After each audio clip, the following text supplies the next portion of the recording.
I will now call to order the THPRD Board of Directors meeting for March 11th, 2026. Jessica, would you please call roll? Barbie Miner, Tia Ping, Alfredo Moreno, Here. Miles Palacios, Here. Pradnam Patel, here. All right. Well, we don't have any action resulting from executive session, so we are rolling right into audience time. I'm going to read this little preamble here, and we will get to your comments. I'm glad to see so many of you here to speak about what you're passionate about. So public comment is an essential part of government meetings, and the board is grateful for all who participate. This is a valuable opportunity for us to listen to community perspectives on district issues, and we thank you all in attendance for doing your part to maintain a spirit of mutual respect and courtesy as speakers and listeners in this space. Speakers will have 3 minutes each and will be called in the order in which they signed up, with priority given to those addressing items on tonight's meeting agenda. This is not a time for dialogue. We're here to listen, and we'll ask our general manager to follow up as needed. To ensure that we're able to complete our scheduled business, the board president may limit audience time to 30 minutes as needed. Public testimony may always be shared in writing as well, as district staff ensure that the full board receives a copy of any testimony submitted via email. Here's an example right here. We do read these, so rest assured they find us and we read them. But we're glad to hear from you tonight. I am gonna, we've got a little bit lighter schedule, but I'm marking us as about 6:32-ish, and we'll just see how quickly we're able to get through. So without further ado, let's see. Looks like I have.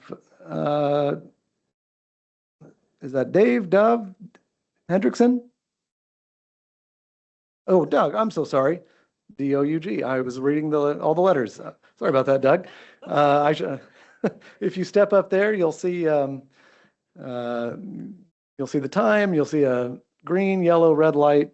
You can give your name and your zip code for the record, and then we are free to go. Well, my name is Doug Hendrickson. My zip is 97006. Thank you for giving me a few moments of your time here. I'd like to talk about the quote, preferred, unquote, preferred alignment plan for the West Side Trail that was Matt Kilmartin presented to the community on February 25th, 2026. I strongly object to the Kilmartin plan for the trail going from Walker Road to Northwest Pioneer Road in segment 4C, D, and E of the Kilmartin presentation.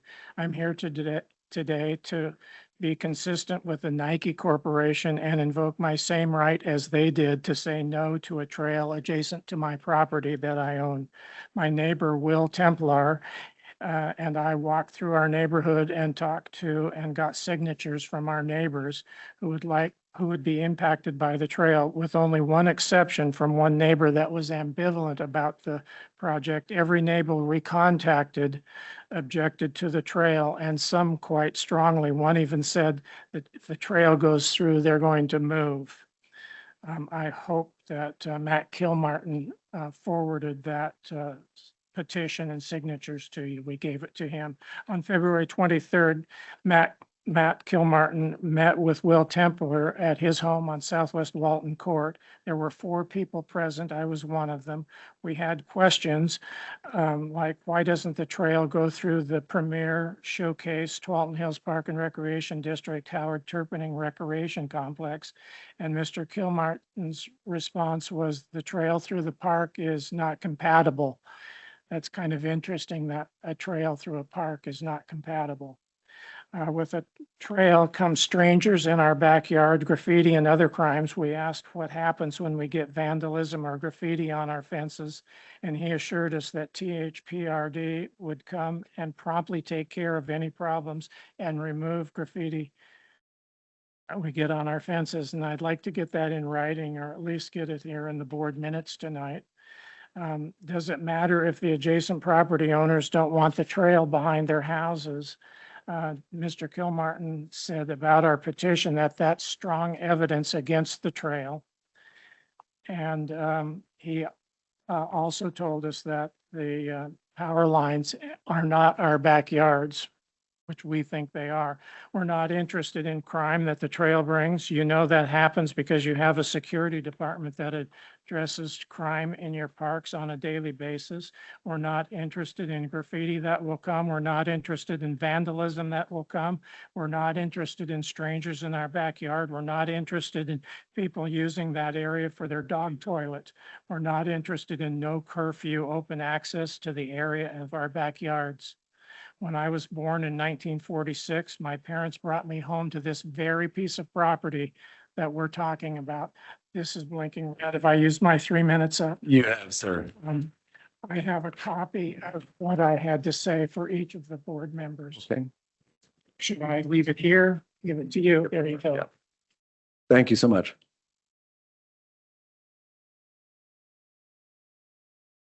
Okay, next up, it looks like Micah Askew, is that, do I have that right? Thank you. 1 for 2 so far today. All right, and then once again, just state your full name and your zip code, and then your time will begin. Yeah, Micah Askew, 97006. We live on that green space as well.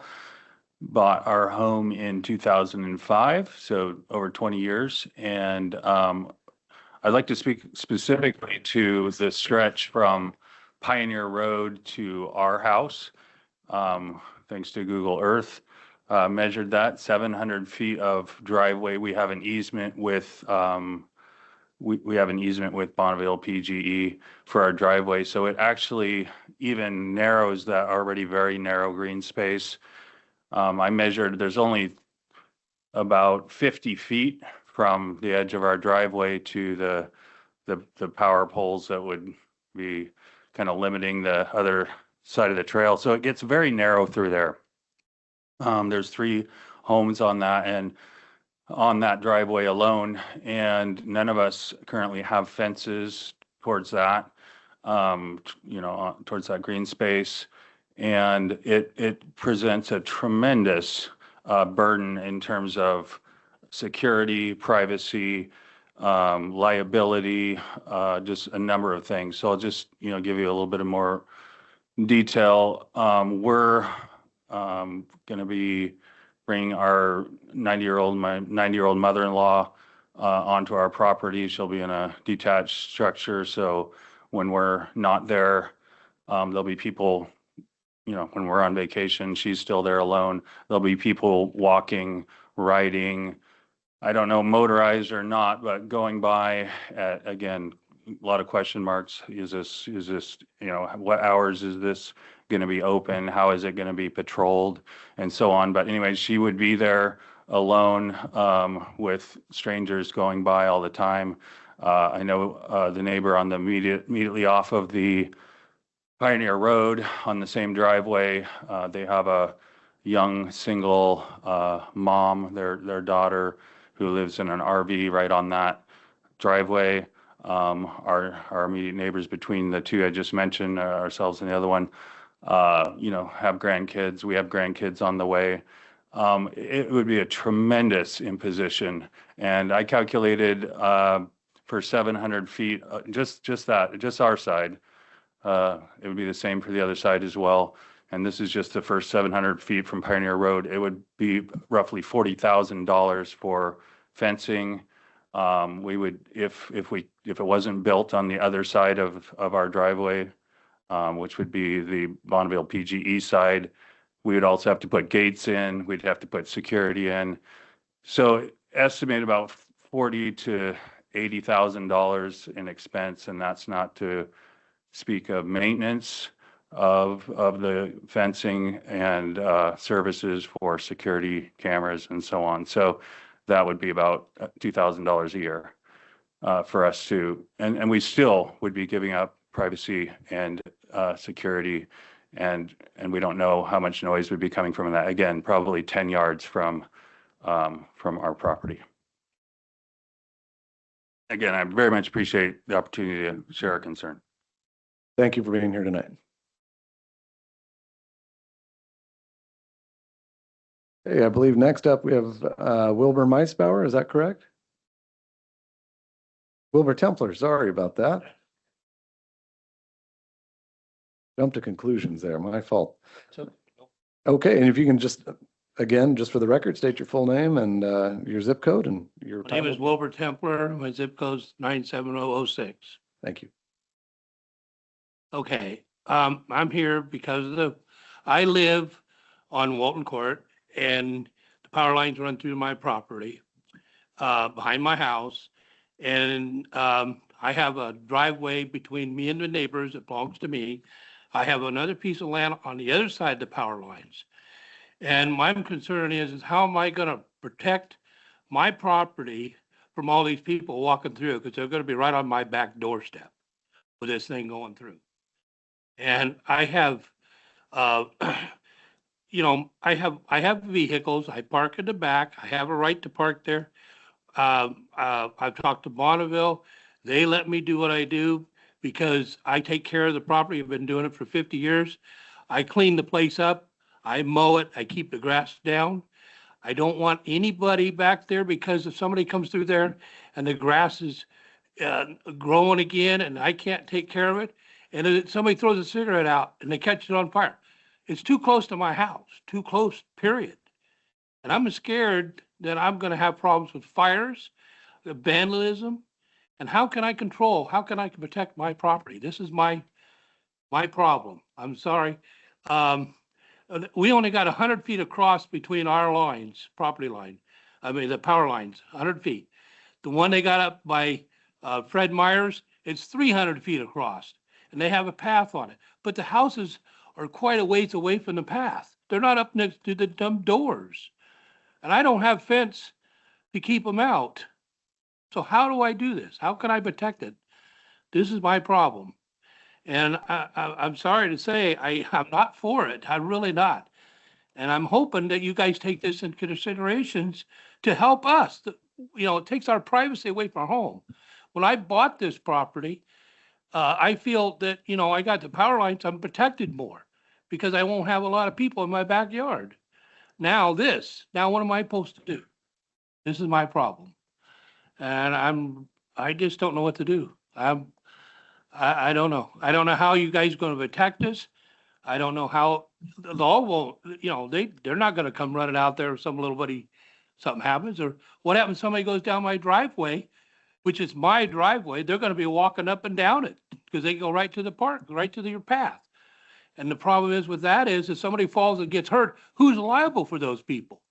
It's my property. It's not the path. So who's going to get blamed for it? And another thing is if this goes through there, our insurance companies could go up because of it. That's what I'm afraid of. A lot of things could go up. I'm just really shocked that this is happening. I really am. I think there's other ways to go about this, to change this. Anyhow, thank you for letting me talk. I appreciate it. And I hate to say, I got a copy of another guy's property that he couldn't be here, and he gave us a letter. And I have my stuff here, and I have the sheets in the back with a bunch of names on it that people sign. And Okay, I want you guys to have them. great. We'll be glad to take those and thank you for being here tonight. Thank you, Mark. Okay, thank you. And up next is Margaret Meisbauer. Thank you. Sorry for the confusion earlier.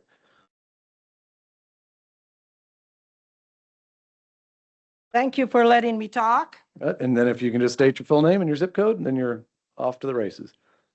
97006, Walton Court. Okay. I'm here about the 12-foot proposed trail that from Pioneer to Walker is my main concern because that's where I live, in the neighborhood I live. My concern, as well as others, is this a done deal or can it be stopped? That's my concern. Somebody told me that it's already been done, and I want to know, has what you're talking about been done? And if you say yes, I think I would say something different. This is our time to hear from you, to get your perspective on what's happening. So I want to, no, I'm asking a point blank question. Is this deal done? That's what I want to know. And in fact, are you going to go ahead with the trail that you don't really care about the people that live along it? If I could, the project is not done. The project is started and we are in the community outreach component. Okay, let me finish then, if that's how you feel. The great majority of the people living along the power lines don't want the West Side Trail there. It is a peaceful and a nice place to live. Is there another alternative? Like not continuing trail after get to Pioneer Road? There's a way you could turn to the right, and there's a way you could turn to the left. You could walk up on a nice sidewalk just made, beautiful sidewalk on the left of Pioneer. You could go on the right of Pioneer and go down and catch where the Tualatin areas, the recreation place is. But we were told by somebody, no, that's not going to happen. Are you so much better than us? No, you're not. But that's beside the point. Is it peaceful and a nice place to live? Is there another alternative? Okay, I've already told you that. Seems reasonable for you to try another avenue. Or turn, okay, that's on Meadow Drive, sorry.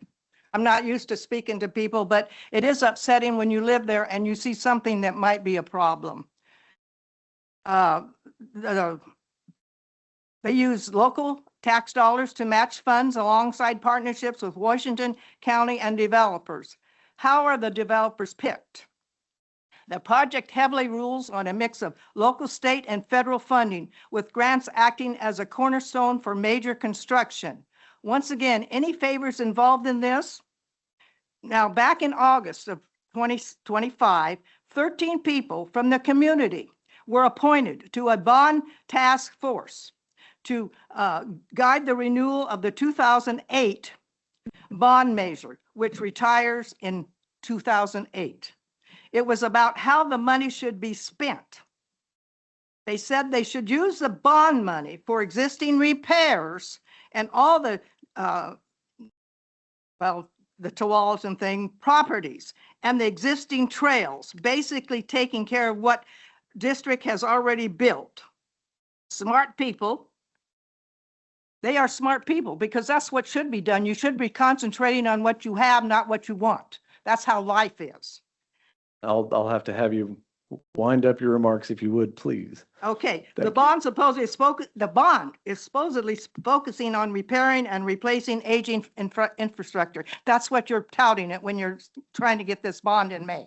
So you should be truthful and honest. We're being truthful and honest with you. It's, after all, it's our neighborhood. It's not Portland's, and we like it is. Many problems it will bring to our neighborhood. That should not happen.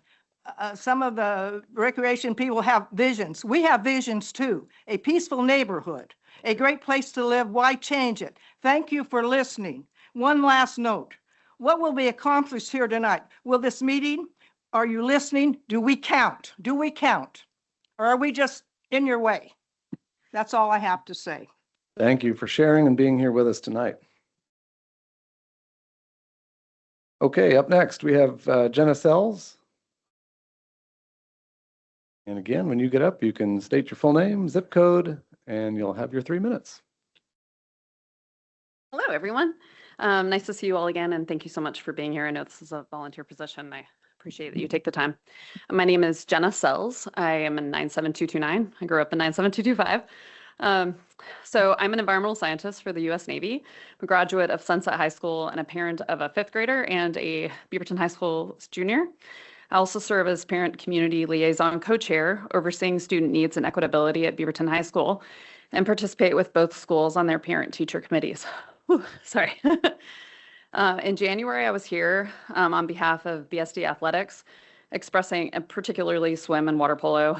Also have some association with the dive team as well, but and other BSD athletic parents expressing our concern over the lack of equitability we are seeing between THPRD and BSD overall, including unreasonable practice times and we need longer meet times, and the treatment and cooperation for student athletes overall.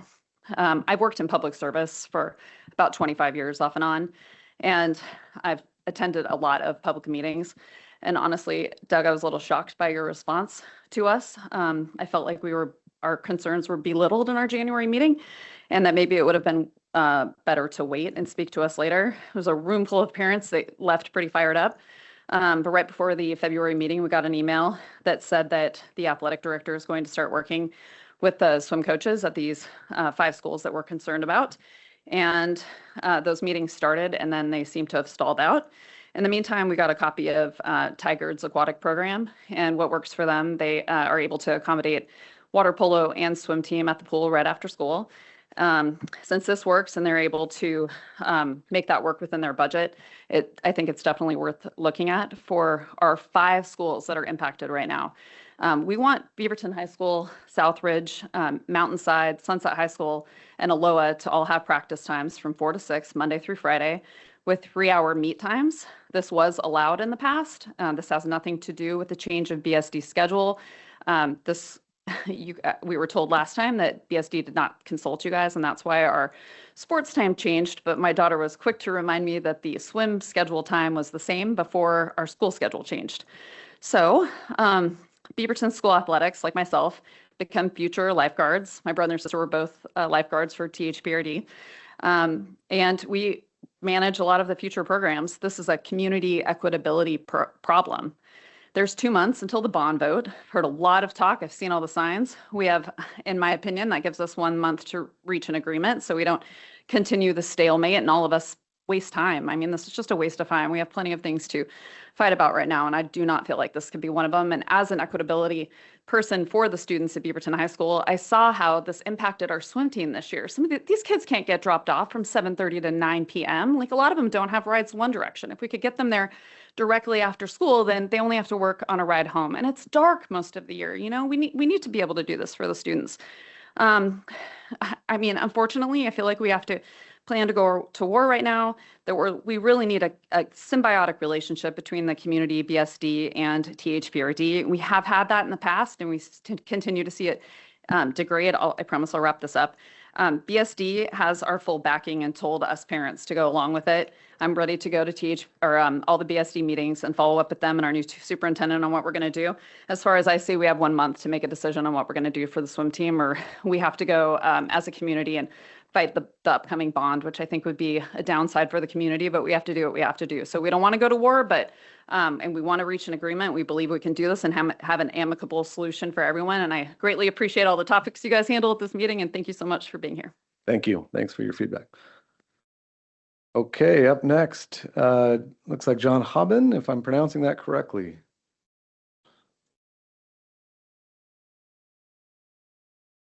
If I'm not, you have a chance to say your full name and your zip code before you begin your remarks. Great, thank you. Yeah, I'm John Haubin, 97005. I am a resident, a parent, and a BSD employee. I come to speak on behalf of some of the parents of the swimmers, divers, water polo players. I have a 9th grader this year. I also have 2 middle school students in my mixed family. So I'm new to the high school swimming scene. And I have to say it was really rough this year, transporting our student back and forth, as my counterpart said. And then the transition home, coming back from athletics with teammates and being hungry. It was hard for that student to settle in. I know I'm not the only parent with this issue. So they wouldn't get to sleep until 11. Makes for a hard academic launch the next day. So as many of you, I'm sure, are parents, you can understand that the middle school and high school time is a difficult one. We're spread thin. Luckily, I have a 2-parent household, and so we were able to manage it, but many families cannot manage it. And it's hard for them to get their student back to school, essentially, because our pools are right next to the schools, yeah. A lot of wisdom in that development. So I hope we can, moving forward, continue to make access better for our students, keep them on grounds, let them go to swimming, water polo right after school from the 4 to 6 timeline. Grant them some time that's convenient for their swim meets as well. Really love to see this access improve for especially families who don't have 2 adults at home that can manage the driving back and forth. I think this is a simple ask. That was my experience as a swimmer and as a water polo player. So with that, I'll yield my time. Thank you so much. Thank you so much for being here. Okay, up next, it looks like we have Chris Gerber.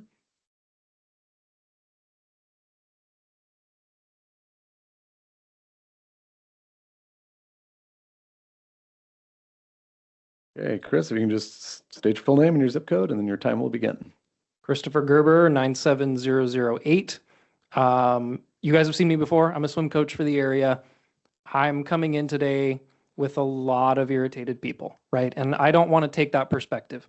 I grew up in this area. I was a employee at Tualatin Hills Parks and Rec for almost 10 years as a kid. Like, this relationship between the Parks and Rec and the school district is a core part of not just my experience, but a lot of the experiences in this area. I'd be willing to bet that some of the people in this room went through a very similar trajectory of their lives to me.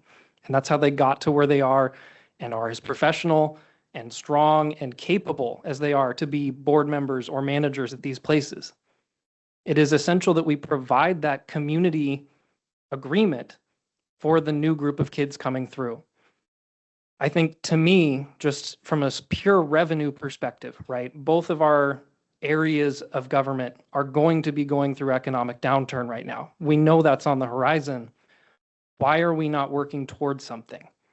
Why is it that I feel uncomfortable with advertising for Tualatin Hills Parks and Rec programs when I practice in those pools, when I grew up in them? It should be as easy as one of your program coordinators coming to me and saying, our splash program has this availability. Can any of your kids come join our team? It should be as easy as, hey, we've got 10 openings in our lifeguard class coming up, and you coming over to me and going, can I hand out these flyers? And I will advertise for you. This agreement is intentionally made to cover both of our holes. You guys don't have amazing high school programming. I don't have the resources nor the time to train all the young swimmers that you guys have access to, right? Those two things need to mesh together, or neither of our programs work well. It is so hard to express how many kids come into my program that have never had a swim lesson at Tualatin Hills Parks and Rec. They've lived here for most of their lives and never, through either access issues, monetary issues, or peer knowledge issues, have had the opportunity to learn to swim. And they wind up in my program. It should be that those kids who come into my program, I can go, hey, you never had access to Tualatin Hills Parks and Rec before.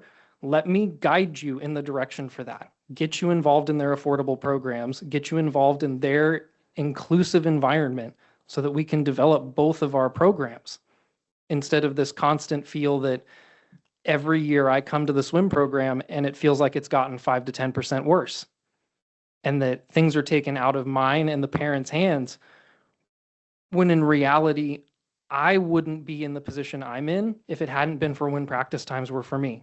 I could not have come to the practice times that were available to our kids now. I would not have been a lifeguard. I would not have been a swim instructor. I would not have gotten into aquatics management. I wouldn't have been provided the economic advantages that I have to be here talking to you right now. That's all. Thank you. Thank you for being here.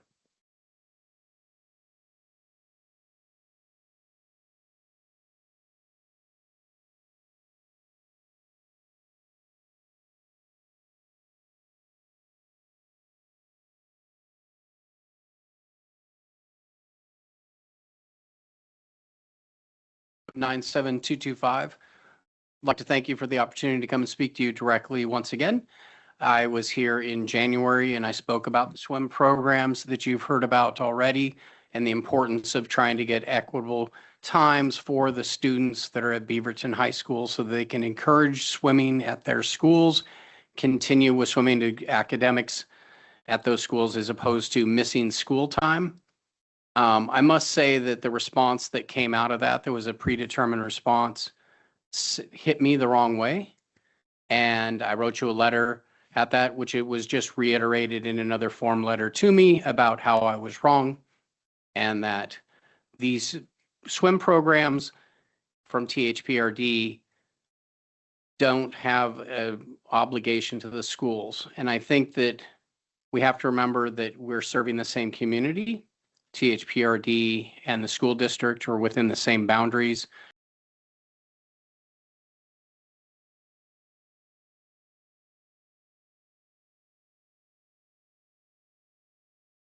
I will kick us off. So not a ton of updates from me. The one thing that I will say is that I believe it was earlier this week, I was able to join a sit down of other Washington County electeds with Congresswoman Bonamici. It was an opportunity for us to talk a bit with her before her town hall at Glencoe High School. A lot of topics were brought up. A lot of them focused on some of the international issues that we are seeing currently, as well as some of the concerns around immigration enforcement occurring in our community and the fallout of those measures that are occurring. The one thing that I think is pertinent is that with many of these types of more international, national immigration issues that are forefront of many of our minds, there is also an expectation from the community that we are still meeting the moment in terms of day-to-day business. So with that, that was something that we discussed, talked about, and I think it's really important for us to recognize that there is space for both, and that there's definitely an opportunity for us to ensure that we are still doing what is expected of us from the public as public servants. So that is my update from that conversation with fellow electeds. Thank you, Miles. Anybody want to go next? Okay, Barbie, please. I'll jump in. I think it is a nice segue from Director Palacios. Oftentimes I think I have shown up with prepared remarks, I think especially in light of things that are going on. And so I didn't prepare remarks. I was not exactly sure how I would and what I would. Grief is hard. And I think I just want to take a moment and honor Paulino Martin, who I have shared a lot across the past couple of months since he was abducted in November and deported within 3 days. And he did pass away on February 16th. And I think to your point, Director Palacios, of meeting this moment, often we find ourselves in these spaces where we volunteer and we step forward to say that we are public servants. And there's a tall order of all that is within our scope. Because when you serve the public, it means you're serving in all elements. And I think this moment for me certainly has really driven home the magnitude of the decisions that we make and the magnitude of the longevity of those decisions. And I do agree that it is a hold both. I also recognize the fallout of things that are happening right now are generational.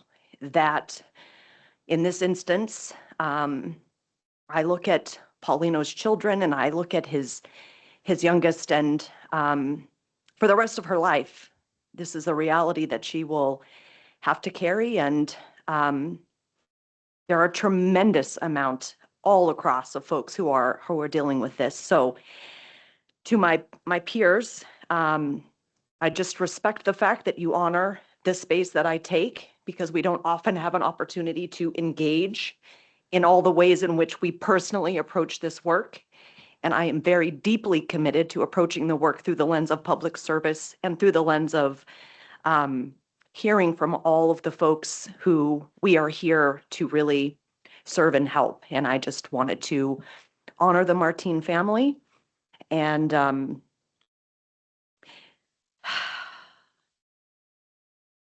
apologize for the outcomes, and that I will continue to do everything that I can in my position here to ensure that we do stay rooted to the values that we decide on. And I think that those show up in many different ways.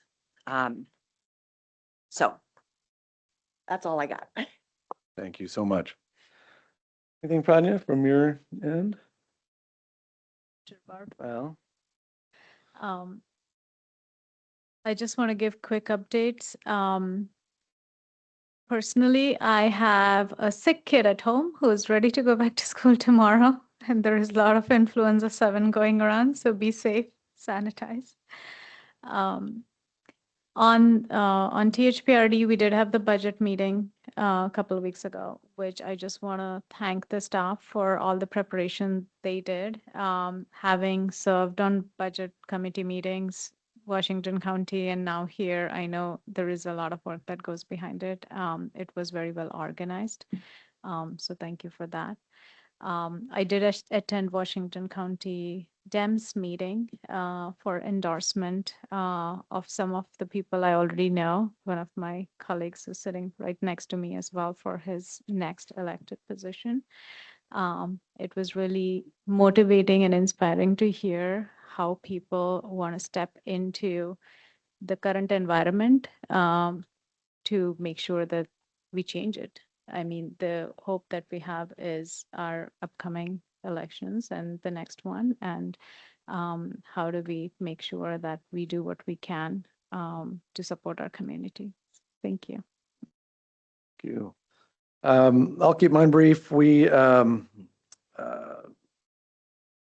Yeah, I feel like I've been doing a whirlwind of activities. But I think I wanted to just zoom out and just share a sentiment. Could be overly simplistic, but just that everyone at this table in these chairs is doing all they can to make this world a better place. And you're all doing enough. And I think we all feel like there's so much more we can and should be doing. And we're never getting to the bottom of things. And it's stressful and things seem to keep crumbling in our hands. And but we're all in it together, and we're all working to listen to each other and hear each other and feel connected here in Greater Beaverton. And I just thought it just feels a little, it just feels heavy and daunting at times. So to my peers, to the staff, to everyone in the community, sharing your passion about your local places, thank you. And thank you all for being yourselves and for sharing your truth and your honest perspectives. Also, we've got some great trees and skies, and tell you what, when things get hard, this is a pretty good place to be. It's helped me more than a few times to get out and enjoy our parks, our trails, our open spaces, even ones I should have known about 4 or 5 years ago that I'm just now discovering. So really feeling the gratitude of the places that we have in this district. So with that said, I'll move us along, and we will go on to agenda item number 6, our consent agenda, and I will entertain a motion to approve the consent agenda. I move that the board approve the consent agenda as submitted. Second. I second. Moved and seconded. Jessica, would you please take the vote? Barbie Minor, Yes. Prana Patel, Yes. Miles Glazius, Yes. Alfredo Moreno. Yes. All right, agenda item number 7. We're going to hear from Aisha and Kylie to go over our legislative session recap. Thank you. Kylie's joining me here. She is a mere 5 days out from session's end, and it was quite a doozy. A few of you are following along with that, but we're glad to have her here tonight to talk us through what did happen during the short session. So we'll kick it off, and I'll give this mouse a try again. And it works. So just as a reminder, you have already defined for us what our 2026 legislative priorities were. We prepared position statements so that Kylie would have guidance to advocate on our behalf. And we both have a federal set of priorities as well as a state platform. As a reminder, the federal priorities geared around active transportation, funding for trails sometimes come through federal sources, so we're active on the federal level in that area. Social equity, conservation, health and wellness, and of course, climate adaptation and community resiliency are critical areas for us. With regard to the federal activities, we've updated you relatively recently that we did kick off the work on the HVAC retrofit project. And this was funding we had received through a congressional directed funding from Congresswoman Bonamici. And so this is going to be improving our air quality systems and HVAC at multiple sites, which allows them to be used for community sheltering locations, which is very helpful and happened recently, which I believe you'll hear more about tonight. And we also were able to gain some funding for wildfire mitigation. So those are great outcomes on the federal front. And within the state, these are the priorities that guide Kylie's work as she's monitoring all the different bills that come up, hundreds and thousands of bills that come up. And she's got an eye to these things. So if they affect our ability to deliver services to our community, if they talk about a funding source as critical as system development charges, if they're talking about equitable access or just funding in general for park, rec, and trails, these are all things that she's cluing in on and saying, we should dig in on this. We may have something to say or we may not. So those are the state priorities. And now I'm going to turn it over to Kylie, who's going to talk you through a whirlwind. Yes, I am. Oh, are these, how close do I have to get? Pretty close. Okay. I feel like every time I have to go through this, I apologize. Well, thank you. And as Aisha mentioned, yes, the session ended late Friday afternoon, which seems like a world away and also just yesterday. So I'm going to use it as a bit of an excuse to apologize. I don't have your end of session report finalized for you today. It wasn't part of your board materials. I'm working to finalize that right now and hope to get it to you ASAP. And that's this longer fun read that details all the ins and outs and has our full list of bills tracked. So tonight, what I am going to be able to do is provide you a brief recap of the major themes, highlight a few bills that were of particular interest to THPRD, and then wrap up with a quick look ahead. What are we going to do to prepare for 2027? So is it this button? Okay, yes. So as we anticipated earlier in the year, when I presented earlier, we talked about a couple big issues, and those did in fact serve to be some of the dominant issues there: the state budget, transportation funding, and then policy responses to actions coming from the federal government. So the first was the state budget. Session started with a significant deficit of roughly 750 million. Sometimes that number's a little lower, sometimes a little higher. I just went in the middle. And it's tied to federal funding reductions and then also to federal tax changes in HR 1. So an updated revenue forecast that happened the very first week of session made that slightly better, improved it a little bit to $650 million deficit. So, you know, it's how you look at it. Lawmakers then had to make several budget adjustments to help bridge that gap. And one of the biggest and most controversial, and something I'm sure you read about or heard about, was the passage of Senate Bill 1507, which partially disconnects Oregon, our tax code, from the federal provisions, because Oregon typically just conforms automatically with federal tax code. So some of those federal tax code things would have reduced state revenues. Senate Bill 1507 prevents several of those new federal tax deductions or exclusions from automatically applying to Oregon taxes. So that allowed the state to recover about $331 million for this budget cycle. In my cheat sheet, I have exactly what those are, and I'm happy to go through any of those specifics if and when you'd like me to. The second major theme was transportation funding. So going into session, ODOT was down about 300 million. So lots of millions all over the place that we're dealing with. So that gap was largely tied to the transportation funding package. Talked about this last time I was here too.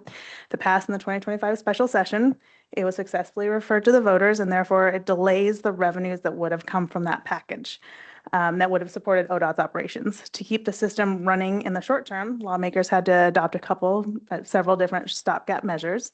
Operational reductions, shifting funding between programs, delaying and scaling back some projects. Again, cheat sheet right here if you need it. And so those are included here, so I'm happy to go through if you need me to. The goal of doing all that was to make sure that maintenance and operations could take place and that we can look to a longer term funding solution in the next session, which will be fun and exciting to do. And as you probably heard about, not only did lawmakers have to kind of figure out these the stop gaps to make sure that operation and maintenance could take place, they also debated when voters should make this decision. So Senate Bill 1599 ultimately passed, and that moved the vote from the November general election to the May primary election. Lots of people had lots of feelings about that. I'm also happy to go into that if you'd like me to, but you know. So now we're going to turn to sorry, I'm not going to skip the last one, federal government. So in the middle of talking to you, my pen just like fell apart. So I apologize if I just stumbled. I'm like, well, I'm good without it, but I just like, did I spill on myself? So sorry, the third and last theme was the federal government. And it involves state responses to federal policy actions, particularly around immigration enforcement and public lands. So legislative leaders advanced a package of bills designed to limit cooperation with federal immigration enforcement and expand protections related to data privacy, law enforcement transparency, and anti-discrimination policies tied to immigration status. I do include the whole list in here and the definition. So when you get this, I'm happy to give you that list or whatever you'd like. The legislature also passed a bill prohibiting the state and local governments from cooperating with federal efforts to sell or transfer national parks or other federal lands within Oregon. Those are the big themes. They were what we thought they were going to be, and they continued to be what they did.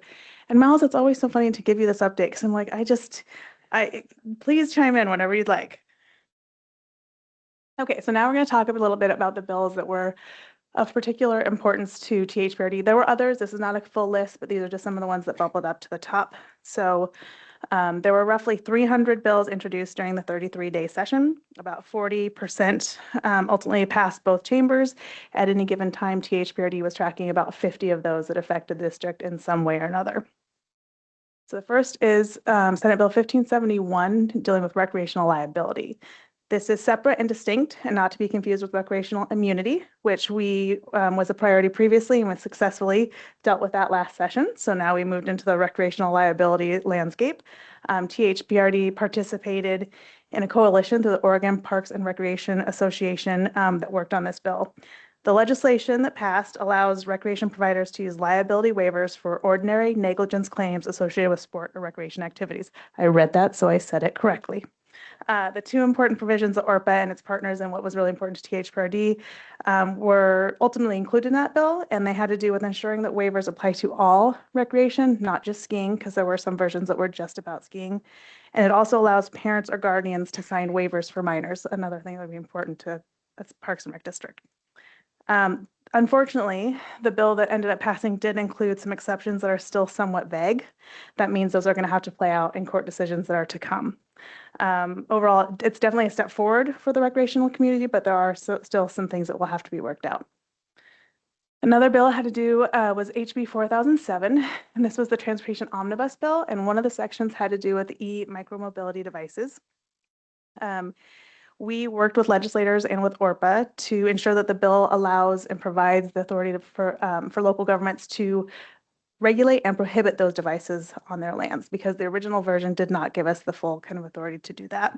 I wanted to give a special thank you to Peter Swinton, who provided expertise and support through that whole process. So tip of the hat to Peter. He's always shown up in that space, and I really appreciate it. Another one that had to do, HB 4108, had to do with annexation. The original version of the bill would have applied statewide and allowed cities, and this is another one that I read to make sure I get it right, to annex non-contiguous land without a hearing or election when certain conditions are met, like when all the landowners consent and utilities are provided by the city, or a whole list of things they had to be. This raised significant concerns for special districts about potential revenue loss and also fragmented service boundaries. Ultimately, unfortunately, the bill was amended because of several concerns of that nature to just the Eugene area. So there's no longer a statewide concern. And then there were three bills. I think if you heard anything about the hot dog rule, this was addressed. There were three bills that had to do with the Oregon Government and Ethics Commission, as well as public meetings law. House Bill 4159 requires at least one member of OGC to have local government experience. Right now, that is not a requirement, and a lot of that has to do with local government. So it makes a lot of sense to make sure at least one of them has that experience.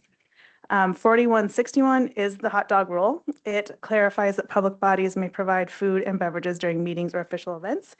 It also allows public bodies to give up to $100 in a year of official swag, the vest or the hats, to their officials without getting in trouble. House Bill 4177 updates the serial communications and clarifies several aspects of public meetings law. This was the most hard fought, and it does not go as far as many of the recommendations that came from local governments as what needed to take place. Definitely makes it better, definitely a step in the right direction, definitely work still to be done to make this area of the rules really make sense. And lastly, this last one has to do with public contracting. So this bill requires contractors working on projects over 250,000 with state agencies to demonstrate tax compliance through a certification process. From the get-go, the bill was not intended to impact local governments' contracting processes. The question was even asked and answered at the initial hearing, no, this does not impact local governments. So in like the last week of session, the assistant city attorney from the city of Springfield, who another entity I work with, raised the red flag that while the clarification was made in the bulk of the bill, there's also statutory reference to public contracting code, and that clarification was not made there, which made it still impact local governments. And so we worked with SDAO and LOC to make a policy amendment in the Ways and Means process. Miles will tell you they don't like doing that. But we did it anyway, because it was really about making the bill do what everybody thought it did anyway, and making sure it didn't impact THPRD and other local governments' contracting processes, because it would have required several new steps. So that's another one that we were able to catch. And these are, like I said, just a handful of bills. There were some other ones that we monitored, some others that might have been really of concern that ended up not being, or some that were helpful that we didn't realize were going to be. So happy to talk more about any of those. And as I take a breath, and now that it's over, it's time to start looking at the next one. So here are several key dates on the legislative calendar coming up. You'll note the primary election, which will include that referendum on the transportation package that I discussed earlier. There's also multiple revenue forecasts, which are critical because those kind of give the advice and the direction about where our revenue and where our budget priorities can go. This is really important because most state agencies are already doing that work of starting to figure out their budgets for the next year. And I will say that directive has been given down from the governor as well that those budgets need to be revenue neutral for 2027, that there's not to be any new spending. Anything you want to do as an agency needs to be within your current level of funding. There's interim legislative days, multiple through June, September, and December. Those are those days we talked about before. It allows legislators to get those updates, to get reports on things that have passed, important issues that need to be addressed in the upcoming session. So those are really important days to kind of learn about what's in the ether and what's going to be going on. And then those dates in red are kind of those deadlines that lead us into the next 2020, the process of 2027. So even though September seems like a long ways away, it also feels like not enough time, because that's the pre-session bill request deadline. So if you want to get a bill or have a policy introduced for the session before it starts, that's when you need to have that all together and have a legislator and all of that stuff. And pre-session filing a bill is really helpful if you're like, it gets it preloaded and it makes it so much easier to do that. So those are some of those key dates in the calendar. And then next steps. So as we look ahead, I feel like the gist is over, and now we really do need to start looking ahead. And so that will include working with all of you to identify potential policy and funding requests for THPRD, continuing to have outreach with our legislators, our stakeholders, our partners on what those are, what those should look like, and then also continuing to monitor what we learned from state agencies that were, especially like the Parks Department and whatnot. And then we'll also begin planning for our 2027 lobby day, which I have to say is and I feel incredibly grateful to be able to be participate in that. And we've been really impactful in our, not only have we been able to share and let legislators know and remind them of all the good work the parks do in their districts, we've also had some, like last time we had some really direct and immediate impact on a pretty important piece of legislation for us. So I look forward to making that happen again. And now, questions and discussion. Any questions from my peers about any of the things covered? No question, just excitement for 2027. If I'm around. Wait, what? No, don't like. No joking. But I just am thinking about 2025. That was a really great day in the building. Seeing Kylie in action was really incredible. It was fast-paced in conversations. There are some legislators who are very quick at talking, and Kylie handled it really well, and was able to highlight things that were really beneficial for the district and for our community as a whole. So big thank you for all the work you do for us, and for the recap of this past session as well. Thank you very much. Other questions? Good. Thank you, Kylie. Appreciate you being here. Okay, we are on to general manager report. You bet. We have a couple bonus items. They'll be quick. But we thought it'd be important just to bring up a couple subject matters that just happened over this last weekend. So Mark is gonna tell us a little bit about our shelter activation. Okay, again, Mark Pierce, Safety Services Manager. Just want to update you really quick on a situation we had last week where one of our emergency management partners, community partner, asked us to stand up part of our shelter plan and open a shelter on behalf of some residents in Beaverton who had lost their homes due to an apartment complex fire.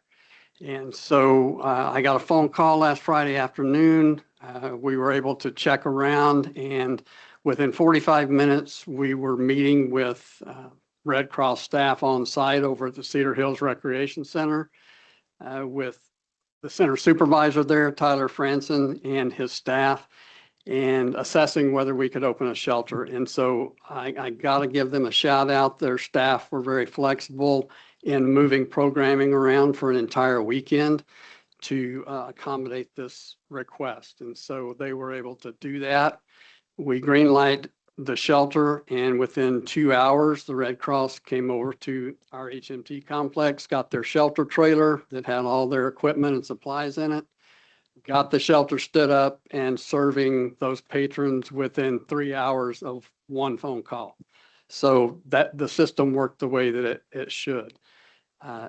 They initially wanted the shelter open just through Monday morning.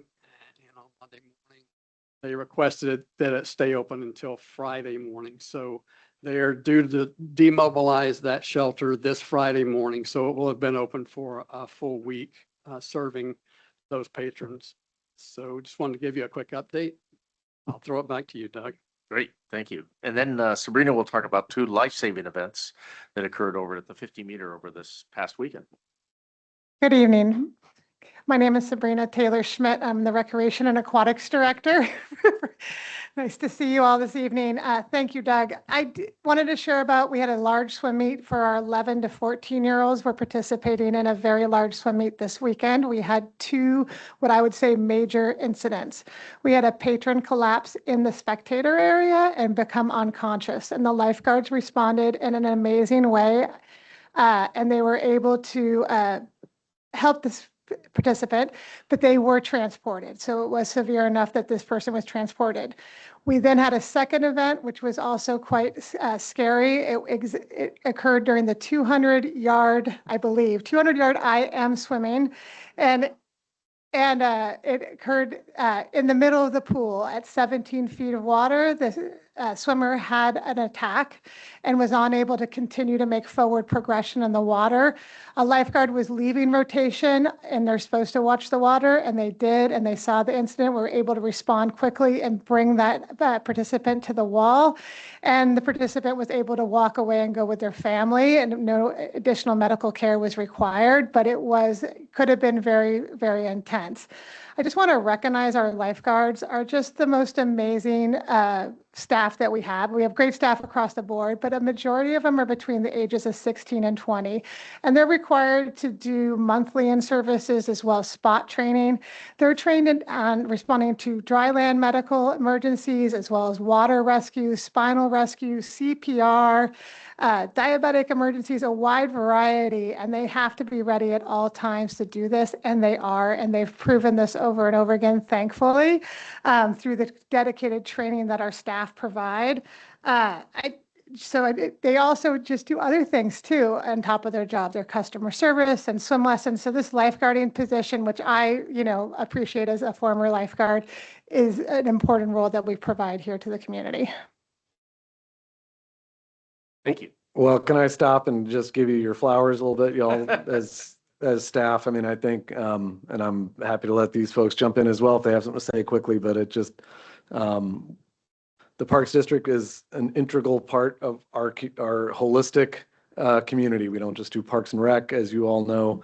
I think, Mark, the response and the things that we have in place to, to step up and to, have to inconvenience ourselves and our patrons for the greater good of folks going through one of the worst moments of their life.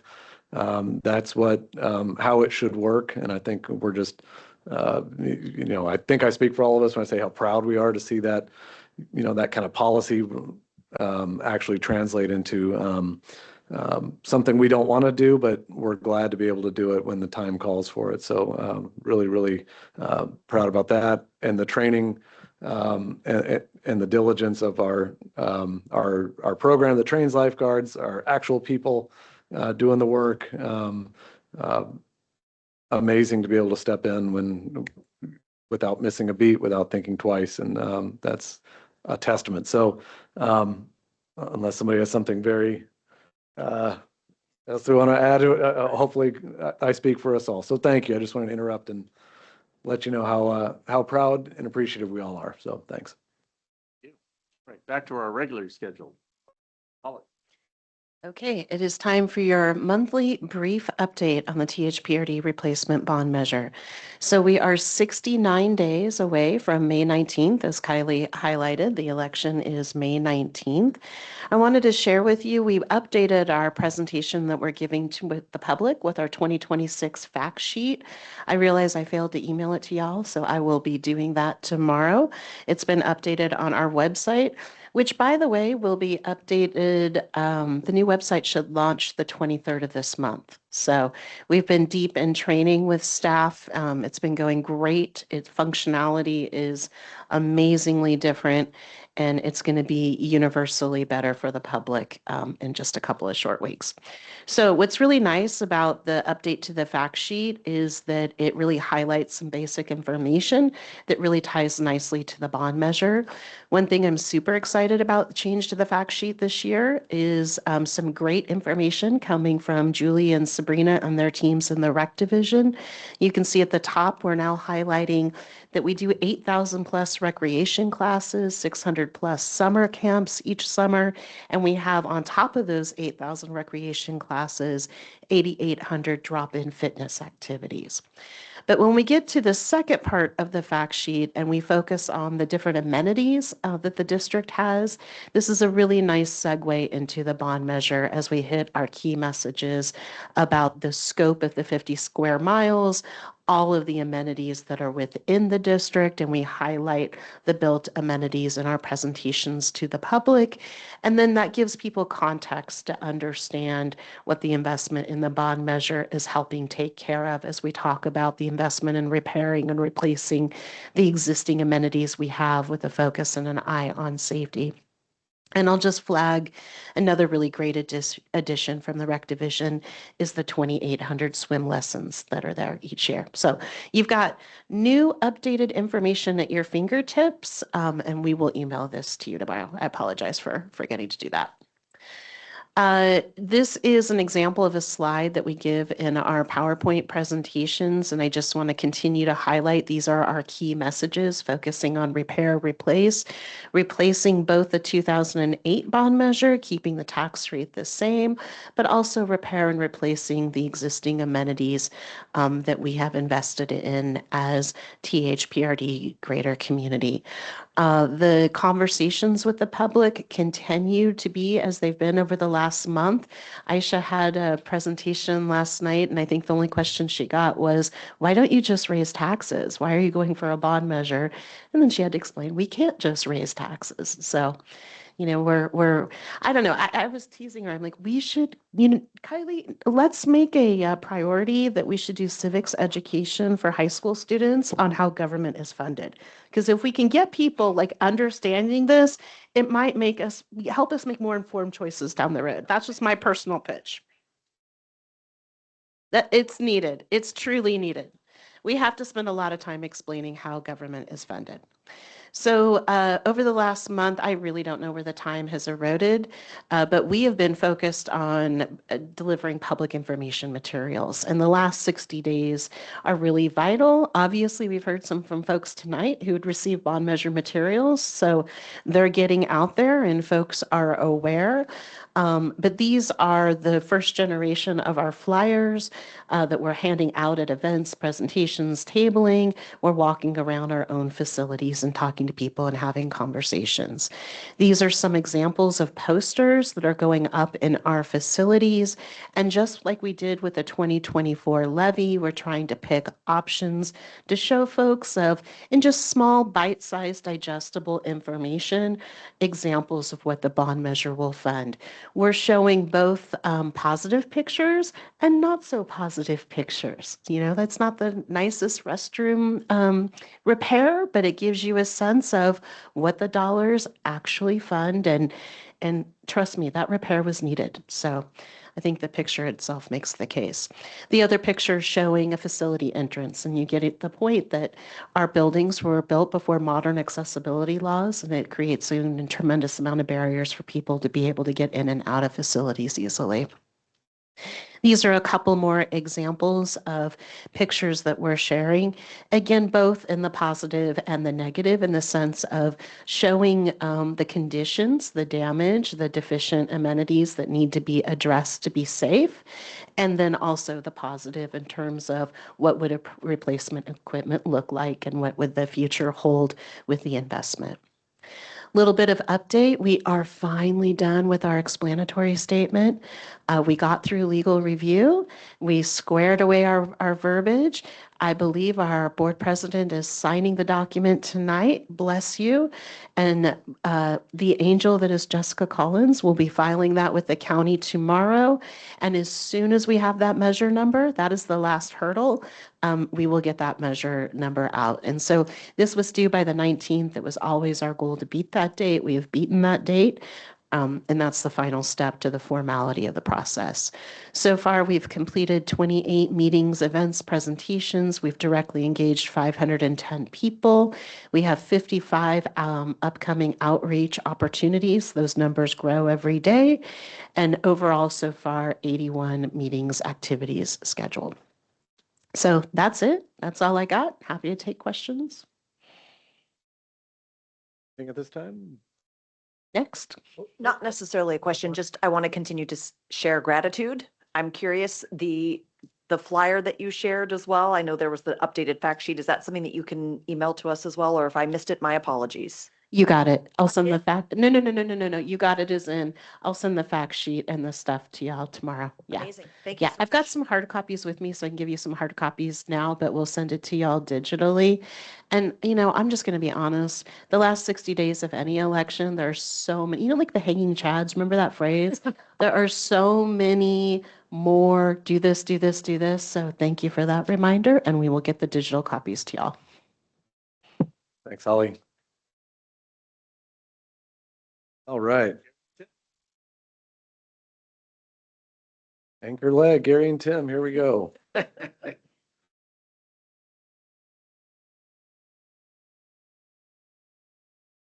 right, good evening. My name's Gary Keck. I'm the Bond Planning and Development Manager, and with me tonight is Tim Bonin, our Development Supervisor.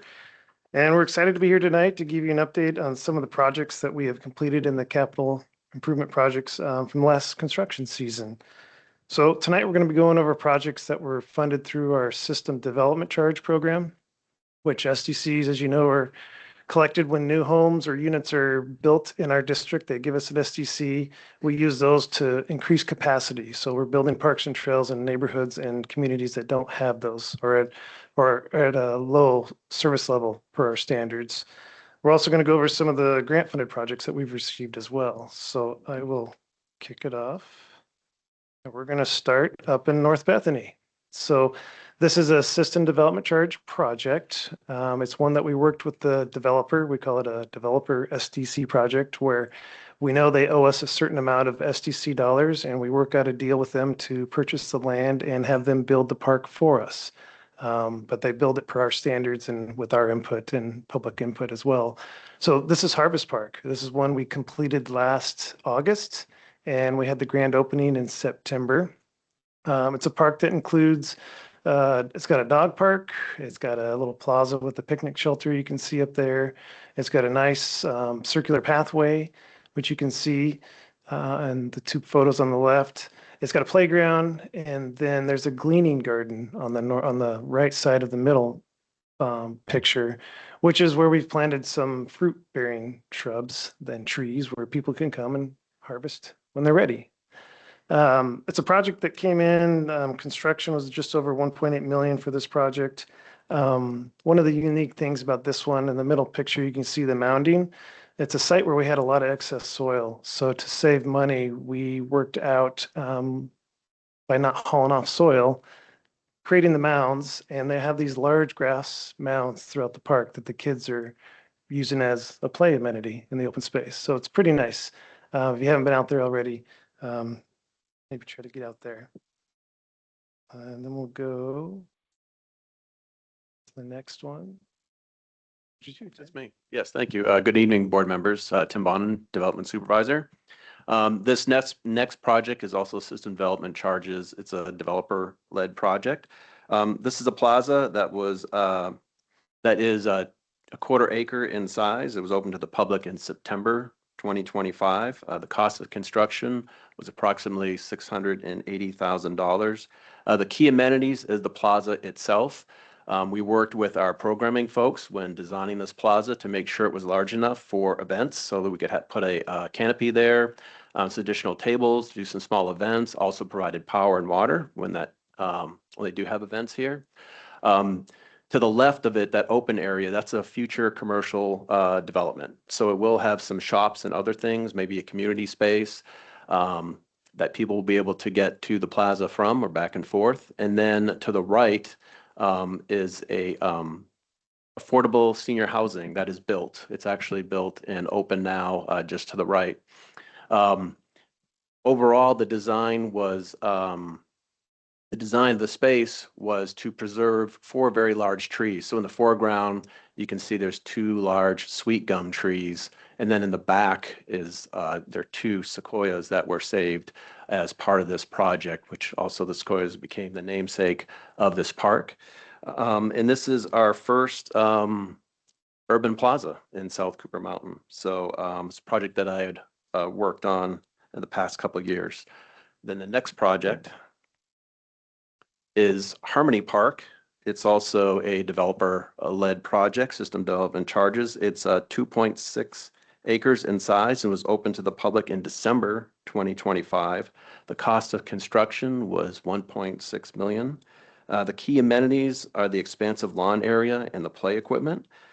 This park directly connects to a community trail on the west side, on the far west side of the project.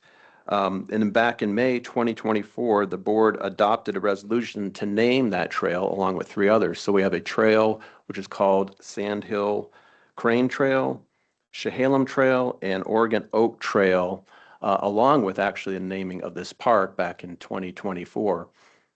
The trail itself, they're just segments that are built now, but you can actually get on the trail now and it will connect you through the neighborhood and take folks down to Shoals Ferry.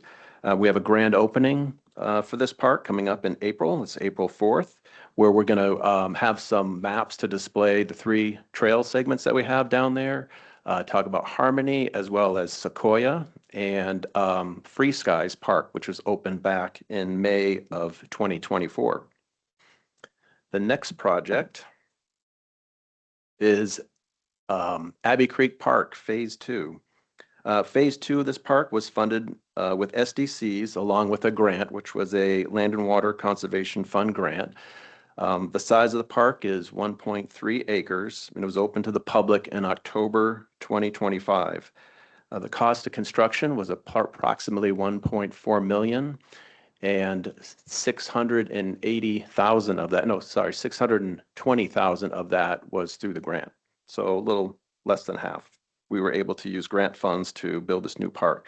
The key amenities in this park are the new 2 to 5-year-old play area, shade canopies that we then added over the 2 to 5-year-old play area, which is sort of the yellow canopy. We put another canopy, the green one, over the existing 5 to 12-year-old play area. We've also added a shelter and a teen zone down below. You can see with the blue canopy on top of it. And this teen area came about from conversations we had with the community. We had early on in the project when we did our community engagement, we actually, during phase 1, we held an event here in the evening. It was called a Family Fun Night, and we had over 700 people attend that. And that's where we heard these types of designs and things that people wanted to see in this park, which you now see here today.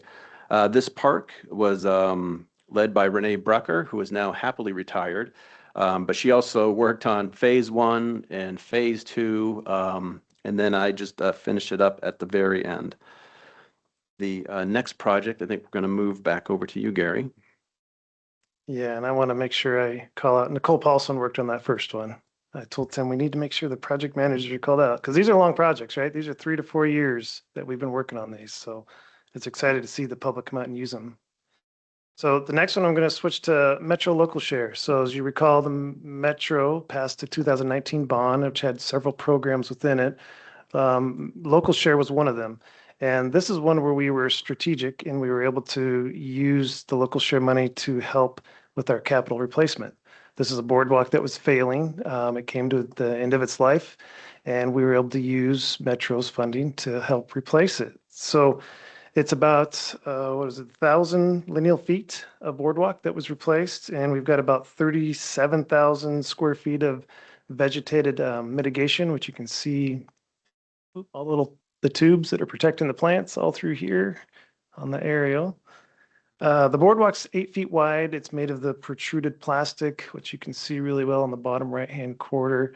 This is a product we've been using a lot to help with slip resistance. It reopened to the public in February. Construction on this was just over 1.7 million. And we have a ribbon cutting coming up on May 7th. For this one. This is another one that Renee Brucker, who is now retired, brought us through design, and then Matt Kilmartin helped us get it through construction. So here we have another trail project. This is another Metro Local Share project, but we have two types of funding. This is over at Nature Park. This is the Vine Maple Trail. We had to repave about 1,300 lineal feet. It's the main trail that goes from the center, the nature center, through the east-west through the park. So we paved all the way up to where the first boardwalk was. It's a project that we were real strategic with. We found that it met one of the Metro Bond local share programs, the Community Choice Program. We were able to get some funding there. And that program requires some matching. If you recall, a lot of our grants have matching requirements. Well, we also went after the local government grant and we got that. And we used the grants to cover the matching for each one. So it didn't get any of our dollars put into this. So it was really well thought out. Leilani helped us with that, our grant writer. And you can see the outcomes here. It was done just after summer camps last August and opened up at the beginning of September. All right, so this next project is the Fennel Creek Trail at Grade Crossing with Greenway Park improvements. This project was funded with lottery bond funds and general fund. One part of this project was the at grade crossing on Shoals Ferry Road that was open in February of this year. Cost of the project for the crossing was approximately $650,000, which included about $70,000 for the trail fork project below. So the at-grade crossing again was installed and open in February. And then below, we also had some issues with water. We've had issues with ponding on this particular trail fork. This fork connects from Shoals Ferry all the way down to Fannel Creek Trail, and where Gary's pointing, the water we have standing water there really most of the year. So what we did is we used some of our general fund to improve this part of the trail. The grant itself, we used about $65,000 to repave this section and raise it, and then we used about another $13,000 on Fannel Creek, which goes underneath the underpass at Shoals Ferry. I've been out there on the very rainy events we've had lately, and this is still dry. It is the portion of the trail that stays dry, so if folks are on Fannel Creek and they get to this area where the undercrossing is flooded, they can at least make their way up to the new crossing.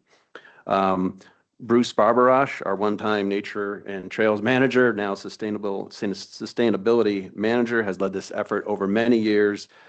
He's had partnerships that he's fostered with the city of Beaverton, city of Tigard, Clean Water Services, Washington County, and of course, our Trails Advisory Committee to do the initial feasibility study. And he also was the one who chased down the grant that we used for this project. So Bruce is a big part of this.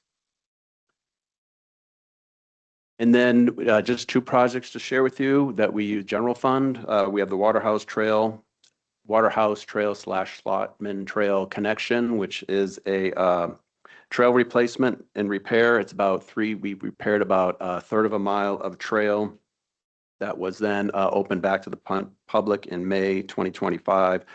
The cost of this repave was $227,000. And then we also had another project, the John Marty Park ADA curb cut project.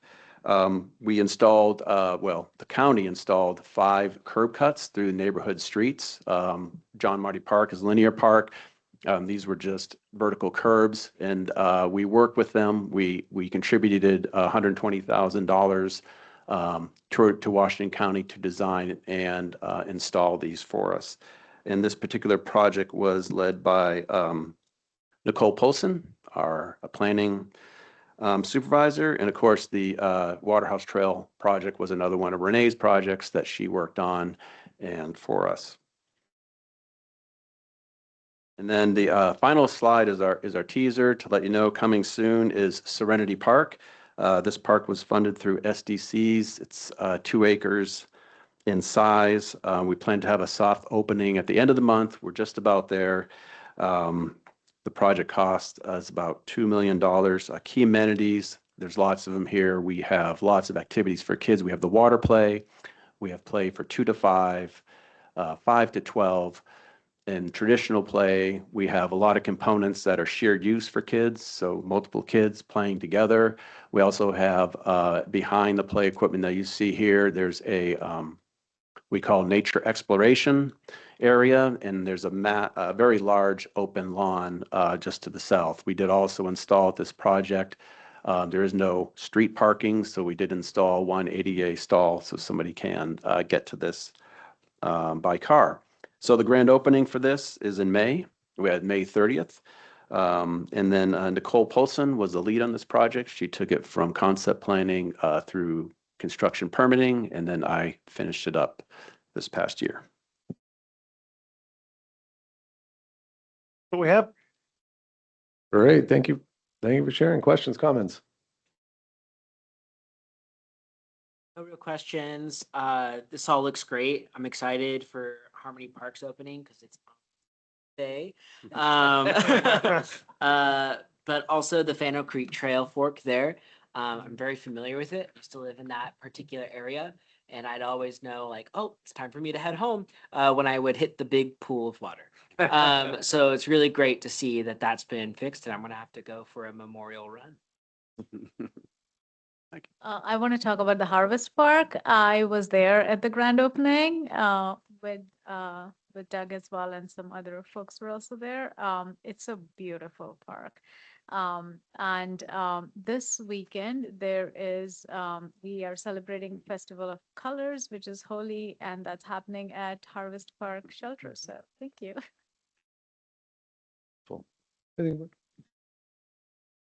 I just it never gets old seeing these go from concept, and I go, oh, I kind of remember that one. Then to see the execution of it is quite cool, even the ones that I haven't been to yet. So that's great.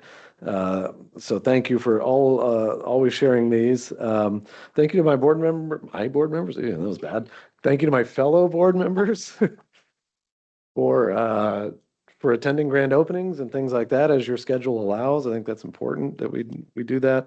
We got a lot of them coming up, so no shortage of opportunities. I'm really curious how why I commend our age group zones, especially like the teenage zone. I know that's relatively newish for us. I'd be curious to learn what we see. Does it get utilized in the way we hope?